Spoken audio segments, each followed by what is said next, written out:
punot dulo.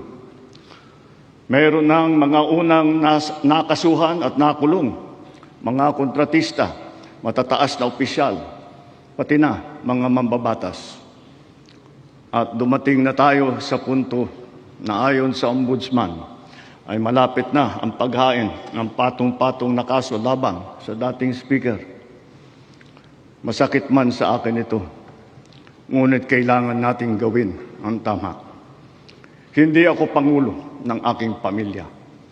Hindi ako pangulo ng aking kaibigan.